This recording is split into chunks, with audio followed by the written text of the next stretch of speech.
Qu'est-ce qui se passe avec Marina là-bas? Marina là-bas à Salinini. Qu'est-ce qui est arrivé à Marina là-bas?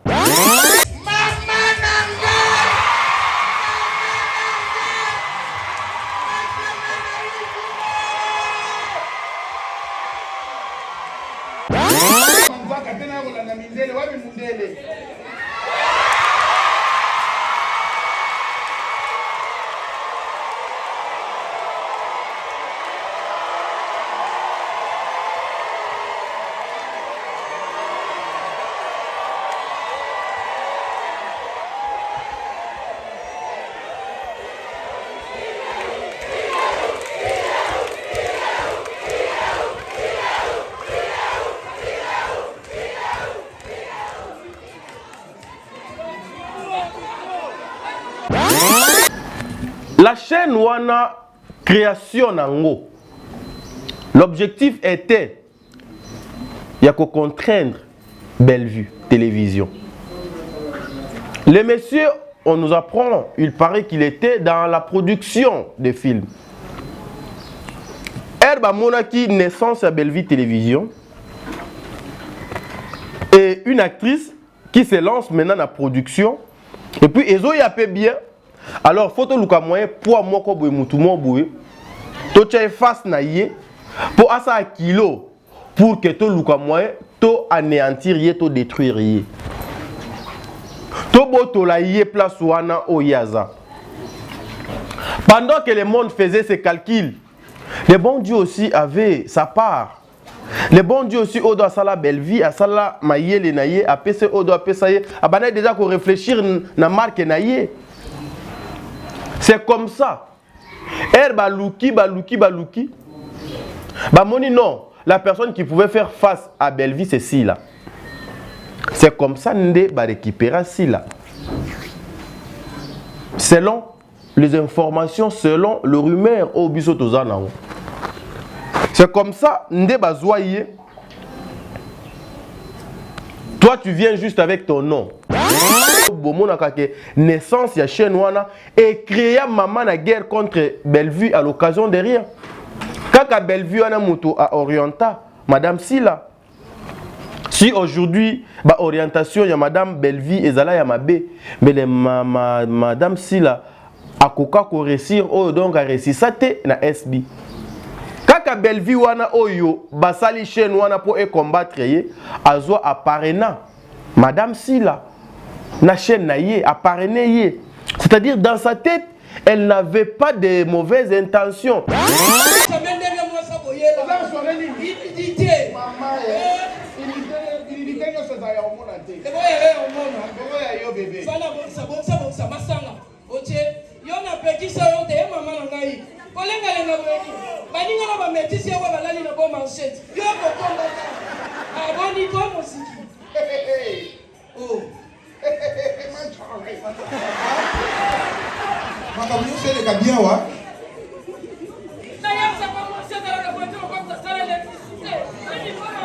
Vous êtes sur Top Media TV.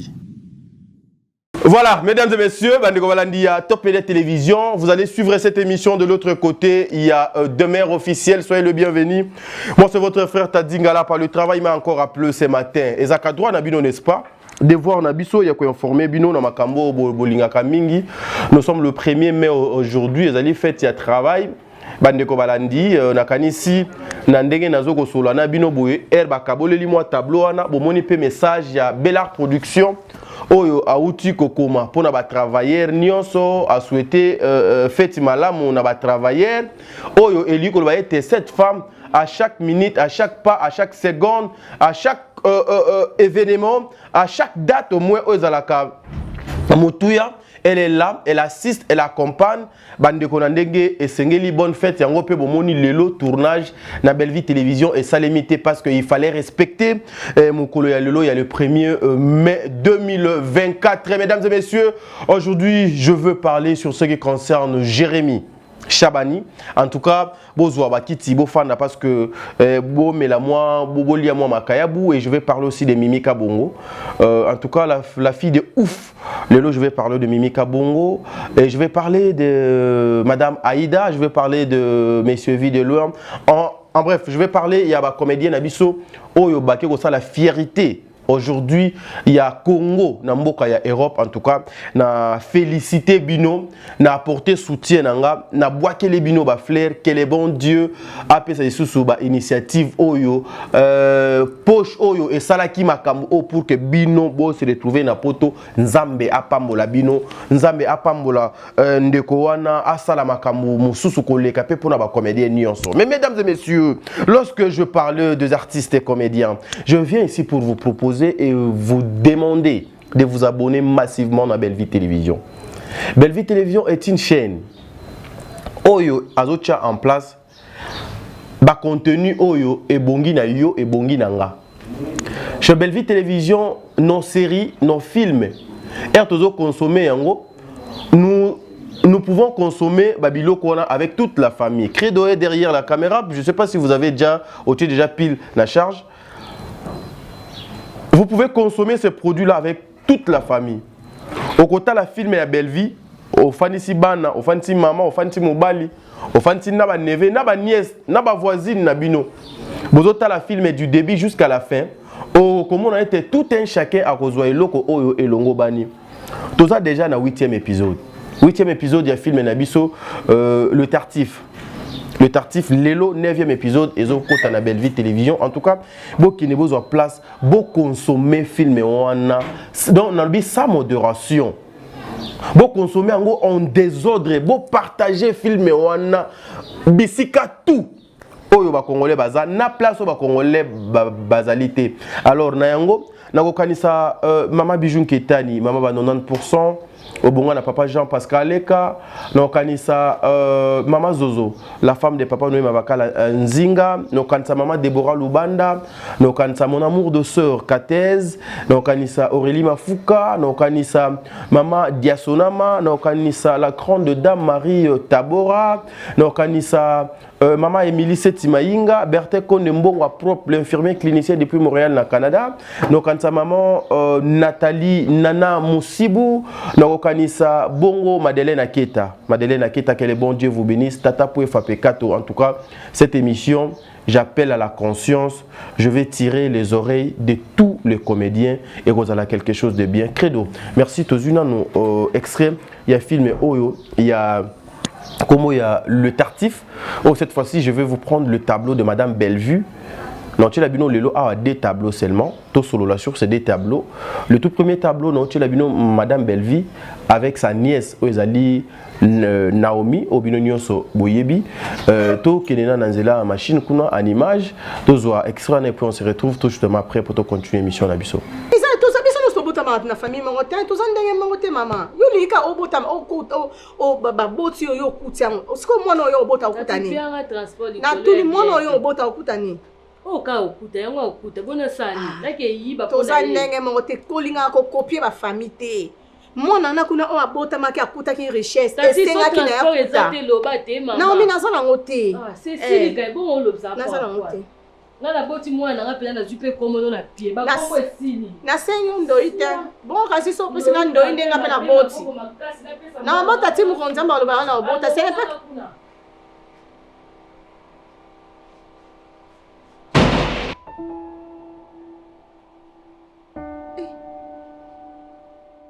Voilà, mesdames et messieurs, nous sommes de retour, nous sommes là. T'as dit, Ngala par le travail m'a encore rappelé, toujours combattu mais jamais abattu. Avec Dieu, nous ferons des exploits. Donc, l'empire du mal, continuez à vous organiser pour faire le mal aux autres. Les uns aussi qui faisaient le bien aux gens, continuez à faire le bien, Nabatu. Ceux qui ont au messana non amabe continuez pe ko sala no ka mabe. Résultat nango eza. Siko yeba biso toza ba désert du mal. C'est-à-dire tu peux tout faire. Eza na place moko o nga fona ko ke funda yo. So na fundi yo place wana. ata tata na yo, ata mama na yo, ata famille na yo, ata mokonzi ya mboka akoko bimiso place wana te. On touche pas na ba o ya nzambe. Chacun fait sa vie, chacun fait son travail. Et nous devons rester professionnels, nous devons faire le travail Nandenge et Longobani. Belle-Vie est une mère. Belle-Vie est une femme consciente. Belle-Vie alia kanabat. Belle-Vie alinga kabat. Mbongo eza ya Belle-Vie. Kombo eza ya Belle-Vie. Le nom qui donne la vie, qui donne le vu. Le nom qui épanouit. La femme qui influence les autres. Si tu veux être aujourd'hui peut-être la bienvenue ou le bienvenu, bah toi fais ton travail. Nandenge donc Longobani. Il ne faut jamais se cacher derrière le petite erreur moboué pour le moyen au monde en la faiblesse, c'est-à-dire boyoka et famille libota mobimba ba maman famille libota, je vous appelle na conscience ba maman famille libota ba congolais na ba congolaise nyonso. Oyo bolinga théâtre, je vous appelle aussi à la conscience. Nous devons tirer attention sur le produit de Madame Bellevue, sur le travail que fait cette femme. Vous venez de suivre en image Madame Naomi. Makambo yo ezoko salema na ba famille ebele.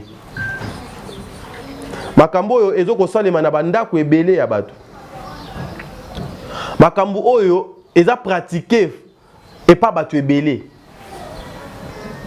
C'est-à-dire dans la vie, lorsque quelqu'un dans ta famille son nzambe atomboli mutu moko, batu bazalaka na impression de yakozwa ba problème na bango nyonso ba buaka sur la tête de cette personne. Excusez hein, oyo esali beza micro ezo diembela ezo kota na kata t-shirt. Les gens bazalaka na impression ya kozwa tout ya bango batia na motu ya motuana. Ils oublient que c'est une personne qui a le sentiment, c'est une personne qui a des ambitions, c'est une personne qui a aussi ses besoins, qui a aussi ses objectifs, qui a aussi ses règles et ses principes pour sa vie. Naomi qui vient demander avec l'insolence, avec l'impolitesse. Non, mais quand tu es ozo ke négocier ngado pas mutu. Zala même atana manière moko boui. Zala même atana ndenge moko boui oyoko kiko salela yango po eleka na ndenge elongo bani. Aujourd'hui, il y a certaines personnes le kola ba Serge. Certaines personnes le kola Milo. Ba yaya mikolo, ba gaillard zéro o babenga Kamilo.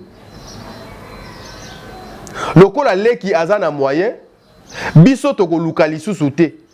Biso toko buka ba mabolongo na biso te poto luka po na biso lobi.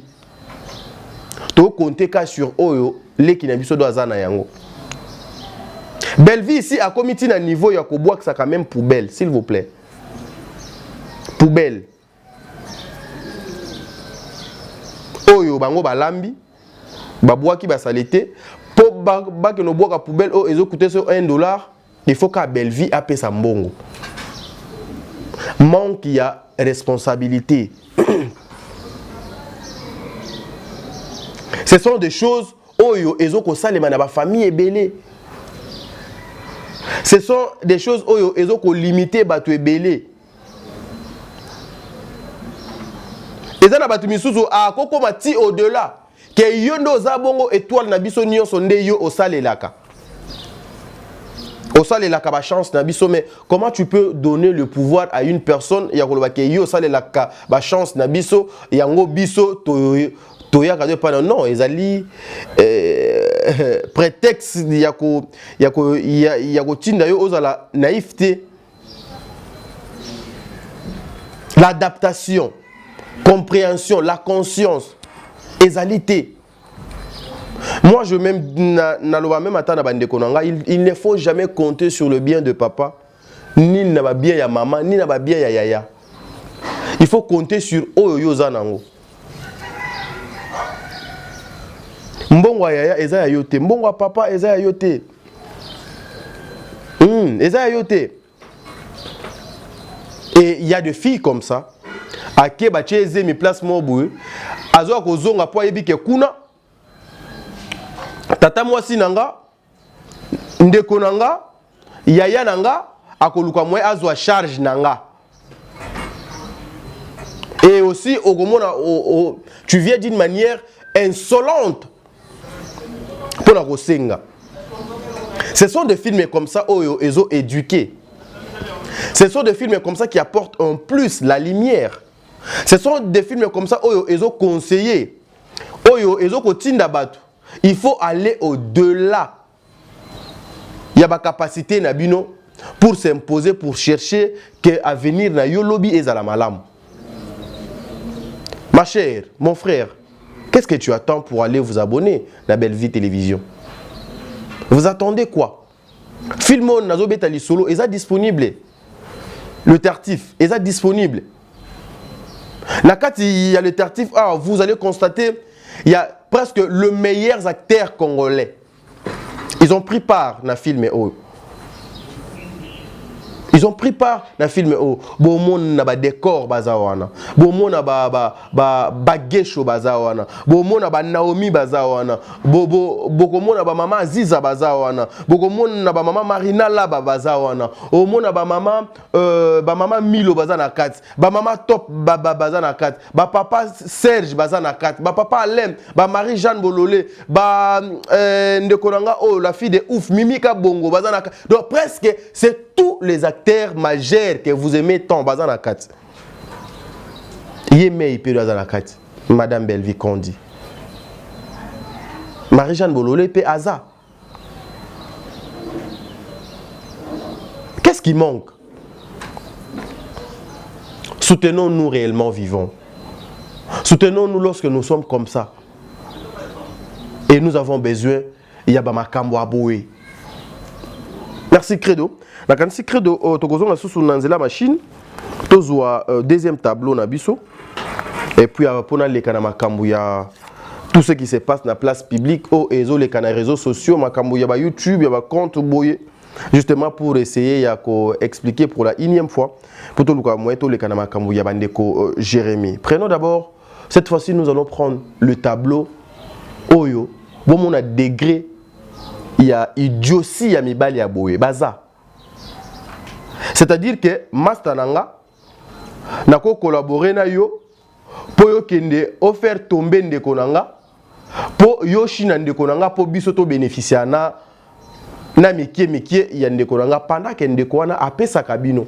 Donc ozo ko se comploter contre ndeko na yo et aussi oza capable yo sa biloko wana Serge oko ma pedo ndeko na yo. Credo. Suivons d'abord ça et puis on se retrouve tout justement après. Merci. Ok. Tu me permets? Ouais. Merci. Vous allez bien. Merci.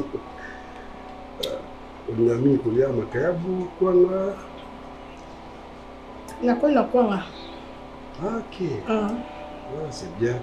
Maintenant, on a mis Loso, Madesu, Makayabu aussi. Ça va, journée l'équipe bien? C'est bon, papa, bouche pleine. Ok, sorry. Je te laisse manger. Vous allez prendre quoi? Merci beaucoup, c'est gentil.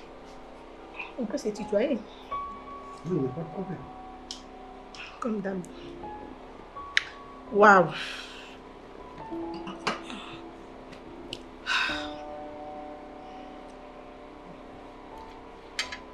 Oui.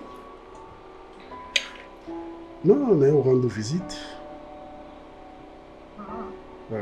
Je n'arrive pas. Je n'arrive pas. Tu sais, Ngai Madraka vraiment ma fille Penda Pendate. Donc, ce qui nous pousse à pembeni à moi si, c'est que moi si on a vraiment la valeur. Comme toi. En tout cas, faites-moi confiance. Naza Moutoumala, je suis une bonne personne. Oui. Ouais. J'ai compris vraiment que Rosa Moutoumala. Alors, na Rosa Moutoumala, na yo. Na ina sumbo. Ok? Na boy baby ça va carburant na yo. Na boy ota ba mega na yo et tout. Onanga. Na boy ko se faire marcher yo. Ah. So yo za bolingo nanga. Limbisanga. Moi je te sens pas. Alors ils allaient bien me casser. Olongo la ba idée wana. Na mutu na yo ke. Oza moi assurance mo pas moi si mo boy. Longo lango. Pour se déranger, pour le carburant, pour le couillard nangai. Non. Là, c'est dérangé, non, parce que au baby, ça ouvre vraiment. C'est qu'on appelle ça au baby, ça ouvre vraiment, et on a dit c'est ok, que baby, ça a été tika. Vous avez pierre précieuse. Et ça sera facilité pour Mouta Zouango. Ok? Mon gars n'a pas souffrance. C'est quoi Zouango? Non, la Zouango n'a pas. Ok, tu te bats pour Zouango. Voilà, c'est ça. Maintenant, ils auront facilité. Même si on tourne le diamant, pour avoir diamant, ils auront facilité. Yo ce que pas nanga, vous allez avoir diamant. N'ayez que vous avez facilité, mais attends que mon bali, ou avez na foi, ou avez na volonté. Donc, n'ayez que lobby, sur votre qui n'aura temps. Comme on dit, l'espoir fait vivre. Moi aussi, je vais être à tes côtés. Non, bien, on papa Alain. Tu vois qu'il n'y a pas de respect. Alors, tu sais qu'il y a respect, les vraiment et où mais la casse. Voilà, merci. Nous sommes de retour, mesdames et messieurs, na plateau. Oh, comprenez, t-shirt et Zobinanandeboué. Ok. Non, c'est pas grave. C'est pas grave en tout cas. C'est pas grave. Non, c'est grave. T'es bisoto. To là t'as pour un bon manzoto mais mutu déjà dans ebi ketier benani boué. Ça dit ça dit y a micro autotier. Regardez comment les choses se sont passées ou comment les choses se passent. De l'autre côté, vous voyez un gaillard zéro na comme il allait, qui est manipulé par le grand frère de Belvi Kondi, Oyo Eza Serge. Pokaka allait à côté de la vie à Belvi. Pour Belvi, pour Serge, azwaka moyen ya ko contrôler Belvi na ndenge et sengeli. Je vous dis, il y a certaines personnes oyo ba poussana na ba vie na bino. Mobali moko alinga yo, mwasi moko do alinga yo. Ayela na nzela ya yaya na yo. Na lobi te ke batu nyonso. Ou ayela na nzela ndeko na yo. La majorité ya batu wana bazalaka na ba mission. Oyo batindaka. La majorité ya batouana bazala na ba objectif na bango il faut ba atteindre. La majorité ya batouana bayaka juste pour na amour te. Mais aye pour ko sa mission na ye. Yango bomonaka ba relation mo boyeke yaya muto achaki biso donc en contact pas du coup et humilité et keika boye pas elo mo boye non. Oyo ayaki na objectif na vie ya moninga azui déjà par oyo azaki no besoin. C'est pareil avec Oyo, Serge Assali et pas Alain, pour la belle vue. Mais heureusement, Dieu est grand. Alain qui arrive, n'est belé ya tendresse, n'est belé ya kimukolo, n'est belé ya ki maturité. Elle croise en face de lui une femme consciente et responsable. Une femme consciente et responsable, qui est belle vue. Je suis incapable ici de vous dévoiler le tout, mais tu peux s'attendre à filmer haut, pour tout l'anao. Tu peux s'attendre à filmer haut. So lingi oyeba continuité, finalité ya Alain Ezanim. Finalité ya Serge Ezanim.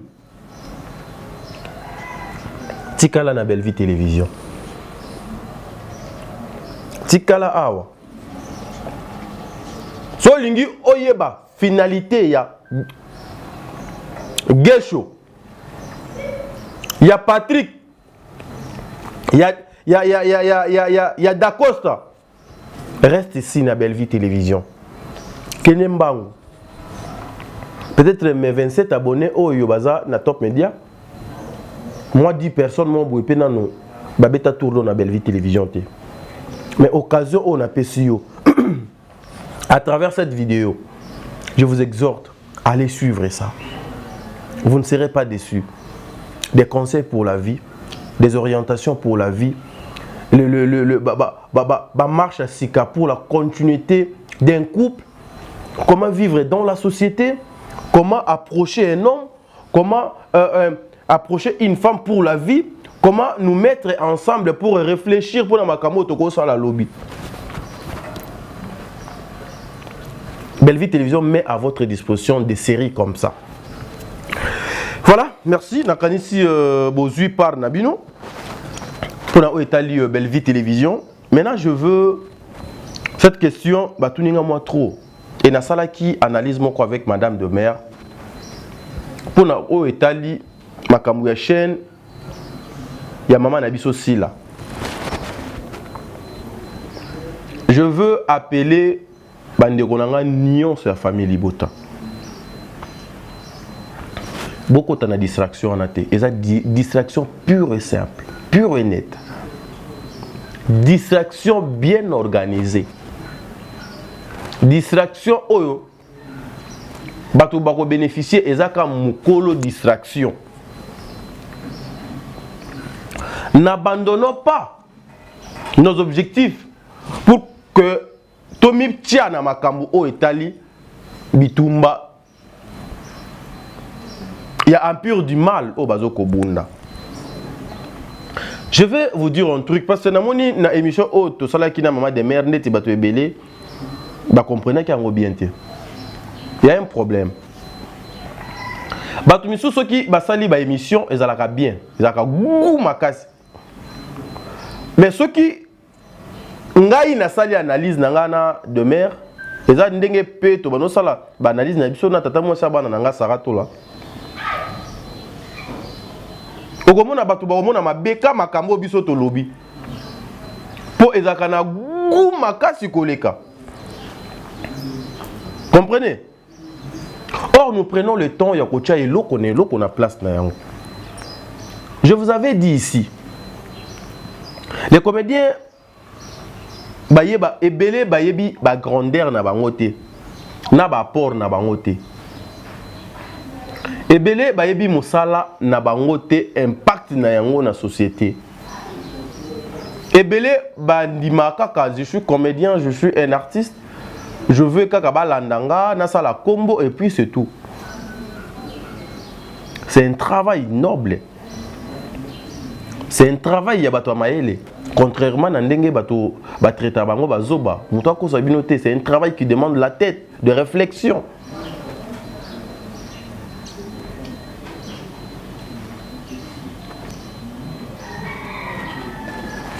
La chaîne Wana création nango.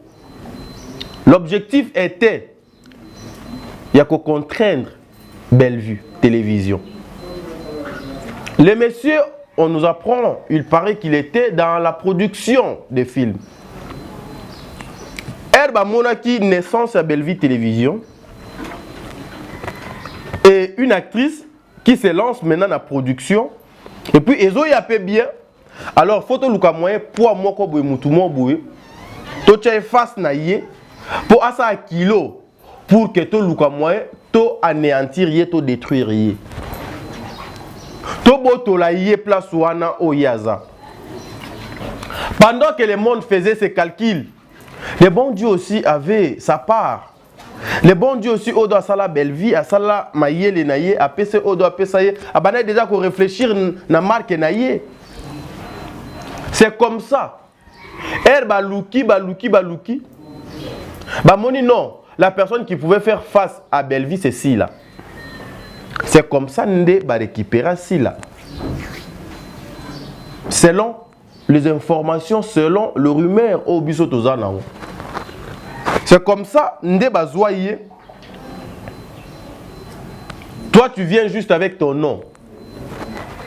Excusez, hein, écoutez bien. Yo yaka juste kakana combo na yo. Yo oyena combo. Biso to sali chaîne, to tie matériel, et to sali production. À la fin, to kaboli pourcentage. Basala ba close na bango. Mais objectif, c'était de mettre Belleville na KO. Yango pebino bomonaka. Lokola babundisaka innocenté na vie. Babundisaka mutu oyo aza na intention ya kosala yo mabete. Babundisaka mutu oyo te apesaki yo mai lobi na motema kofongwama. Yo meli mai wana po oluka onurie. Eza lokola mutu moko akabeli yo mbongo na motema mabe ozwi mbongo wana po okekanga mbongo ba source na ye ya provenance. Nzambe azalaka wana po atelema. Même mutu oyo bazwaki pour que aluka anuire na chaîne ya ndeko na ye. Ici, je ne sais pas si Madame Sila bafungola kaye nyonso ou pas. Je ne sais pas ce qui bafungola kaye nyonso ou pas.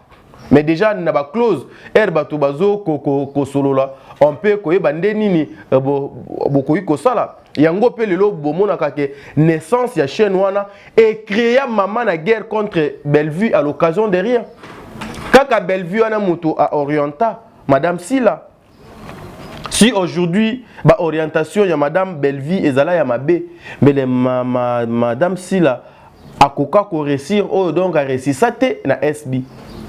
Kaka Belleville wana oyo basali chaîne wana pour e combattre ye azwa aparena Madame Sila na chaîne na ye aparené ye. C'est-à-dire dans sa tête elle n'avait pas de mauvaises intentions. Dans sa tête, ayebike bisonion soto sala musala. Or, batu o yazo kansake bisonion soto sala musala. Bazo sala yango na idée yako finaye, yako étouffer. Molili eko umelaka se côté na bomoyabana na Nzambe. Tôt ou tard, la vérité est sous kaka na obima. Et aujourd'hui, où nous en sommes? Où nous en sommes? Tout ce que vous voyez à la place publique, bakati monétisation, bazui boye, basali boye, mon frère Nangambo ya Égypte kuna molili eza makasi. Et puis en 2024 boyoka goua, c'est-à-dire goût makasi pena. Il ne faut jamais dans la vie se mettre derrière les gens qui cherchent à nuire les autres, qui cherchent à détruire le travail à Batumisusu. Makambo nga nazo loba na barimero nyonso et tambolaka. Ceux qui olingi o comprendre ngo bien, tala comportement ya les Abakouk et pas Belleville et Zalaganine. Comportement ya les Abakouk et pas Belleville et Zalaganine. Comportement ya bateau Bakoum Sakasila et pas Belleville et Zalaganine. Les insultes, les attaques, la diffamation. Bakangi Moutouasila. Belleville Moutouakangi siye. Voilà, Belleville, pendant que c'est une innocente, ni de près ni de loin, azate. Yango bomonaka makamo nyonso et la moka parce que l'objectif était de détruire le travail de Belleville Télévision. Mais aujourd'hui, où nous en sommes? Bondimaka bisote awa. Une fois je dis ça na moko ya ba émission nanga. Que chaîne wana ezalaka ya ndeko na bisote. Ndeko na biso aza lokola actionnaire, aza partenaire na kati ya chaîne wana. Lobi pe bakola la balamuki boye pou babwaki biloko ne libanda contrat esili. Eza makambo o ezo koleka lelo. Oyo ezo kosalema lelo o batu baboyaka. Jamais chaîne ezakaye. Mais aujourd'hui, avec vos communiqués oyo bozo ko contrôler ngo bien te donner nieza. Bozo faire comprendre na batu que chaîne etikala kozala ya yete. Ayebi ndenge YouTube studio ezalaka te. Ayebi ndenge ba notification na nde kotaka nde bimaka ayebi yango te. Ayebi Google AdSense te. Boye ko sutuka sikoyo. Nde komi ke no sikoyo biso tozu chaîne totalement. Mais pendant que bozo ka chaîne on a totalement te. Bazo sabino ke deux aka ya binote. Bobano ya rocha munoko na place publique ndeni. Boti koko sabato. Boti ko sala théâtre lokola musique ya wenge akala. Musique ya wenge akala ba grand frère na biso wana, ba ya na biso wana nyonso bazala ba patron. Na télévision baza ba patron. Mais na vie normale boy baza ne loko ya malonga te. La vie normale boy baza ne loko ya malonga te. Yango dans la vie, mon frère, ma sœur, accepte de souffrir pour la cause mon noble. Non linga na banda na faible commencement mo boui.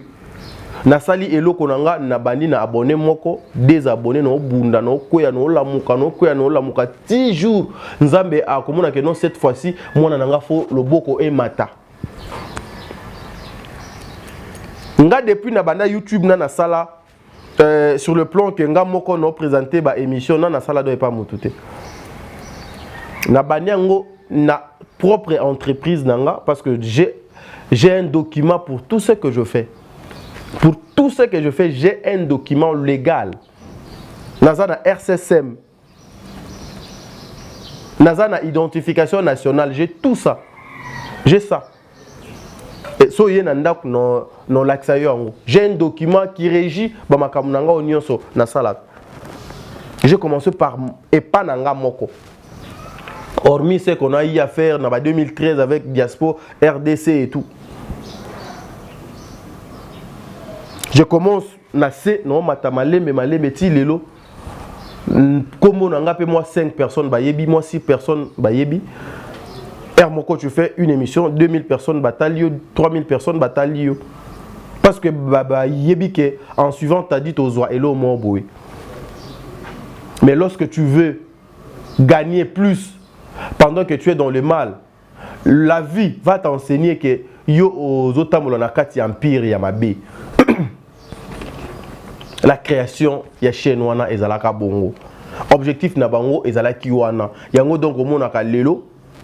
Mutu soki auto tourner kuna ba memi ye na deuxième na seconde chaîne na bango aye fa kumisa batu na bango ale ba s'attaquer na belle vie.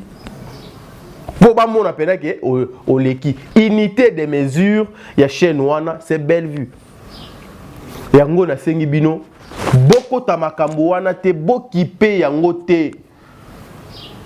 Yango serviteur de Dieu, papa nabiso, so Jean. Au moni ndenge lelo komi motakalisé, un serviteur de Dieu humilié, insulté. Yango bazo sabino basala likopana bato makelele te, na bato mabete, na ndokite.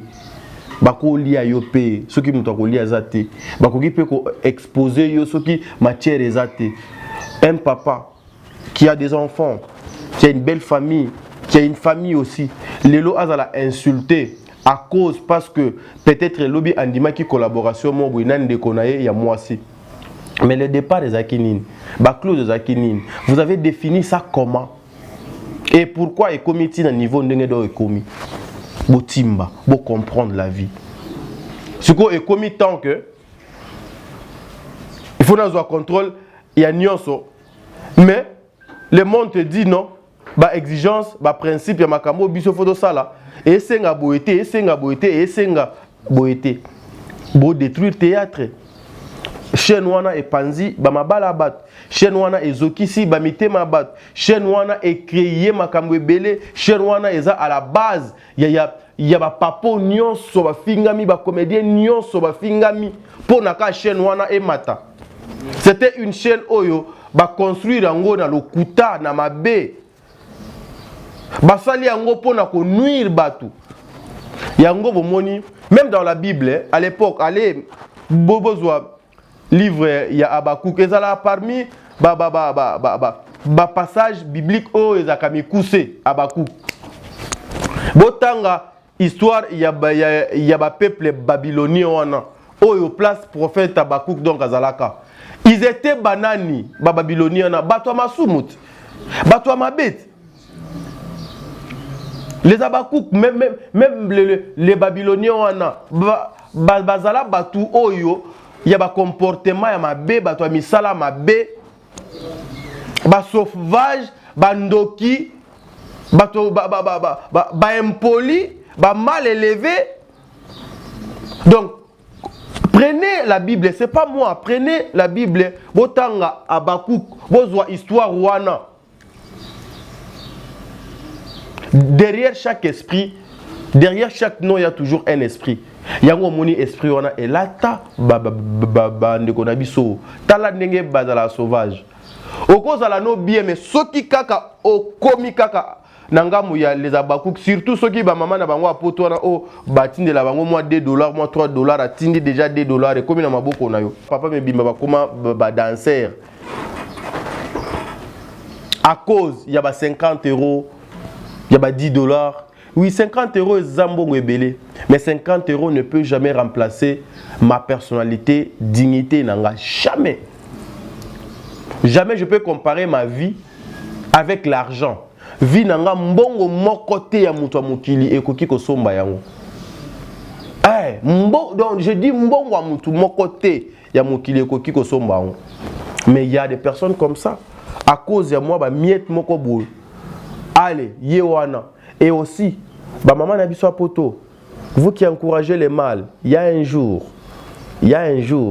quand ero kena na western po tinda ou bien ero tinda ga nini wana oko tinda mbongo wana ereke en retour boy et bloquer vino mobimba parce que tu es en train de se comploter contre bande konayo parce que tu participes na mabe famille bota bo ki pa ngote botika ba swana ba bunda na bango ti ba osilisa ba koyokana na bango possible ba yokana depuis le départ ba yokana na bango kaka.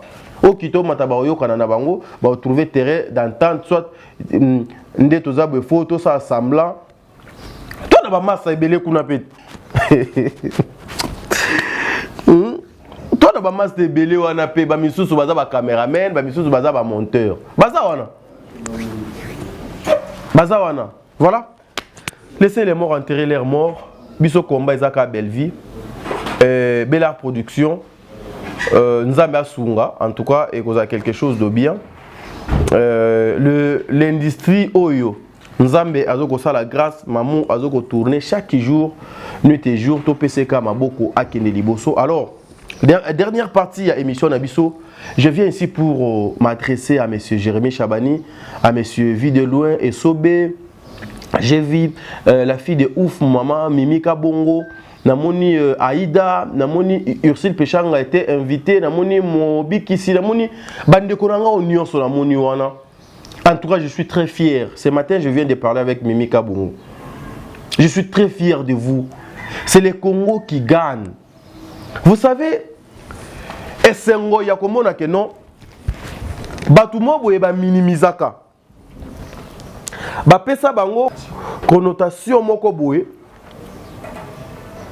Bapesa bango connotation mo boye batu mo ya maboke, batu ya maboke. C'est-à-dire même ata er batu balobelaka batu ya maboke, fo mona ke mutu fo abebisa na munoko. Batu ya maboke wana. Mais aujourd'hui batu ya maboke wana Nzambe akomosa la grâce. Baza batu ya maboke parce que la culture, la politique culturelle ya mboko na biso eza mabende et comme ça bango ndeti basé l'autre côté. Or, basé loko. Je suis très heureux de voir aujourd'hui spectacle qui toque au bongo la salle remplie. C'est le Congo qui gagne. C'est le Congo qui gagne. Moi je vous félicite. Vous avez mon soutien. Nakosambe la Nzambe apesa susu ba spectacle mususu koleka o bino bosali. Apesa bino susu ba producteur mususu et permettre bino bosala musala na bino na ndenge elongo bani. Aujourd'hui ça devient facile. Aïda Moboé a foutu billet awa ake poto po ke sala spectacle na ye. Asilisi na poto azongi Kinshasa. Lobi lisusu donc omoni décor Moboé alongwe Kinshasa ake poto. Asali spectacle né asili spectacle azongi mais c'est kitoko. Kitoko. C'est le Congo qui gagne. C'est ce que nous voulons le plus. Oh, bisoto lingi mingi. Unité wana. Le travail wana. Et 5 sakabino. Pour les détracteurs, les prestations, ils ont bien presté. La salle était mouvementée. Tout le monde était heureux. Nyonso azo CP là. Félicitations à vous. Papa Sobé, papa vu de loin, que le bon Dieu vous garde. Félicitations à vous. Même na sous le kaouka, Nzambe, apeso sumbongo. Projet moussous pour na pe artiste moussous. Nous voulons de personnes comme ça. Malgré REA qui est comment qui que non apesi bango visa pour étouffer Ferré. Mais aujourd'hui, c'est autre chose. Ferré, c'est un artiste congolais. Vidéo, un artiste congolais. Fali Poupa, un artiste congolais. Bozoko Welanine, Bozoko Lukanine. Yango Moninga, je soutiens aucun artiste. Nazalaka ni warrior, ni gaulois, ni spirites. Nani? Spiritas, ni Kofinine, ceux qui wera Sonic, ceux qui fan yaka bossé bazabanan. Voilà. Naza kunate, etalinga ite, ni de près ni de loin. Oh, asali musique n'a bien, gloire à Dieu, félicitations mon frère. Et si Liwana, il y a quelque chose de bien, tout le monde a sous la production à bouer. En tout cas, prestation na bino, Nzambe a pas mola bino na sepeli, Mimika bongo na sepeli, Nzambe a continué à combattre la bino. C'est le Congo qui gagne, lobby, drapeau à Congo et zalaki na France, et zo pepaka à bouer.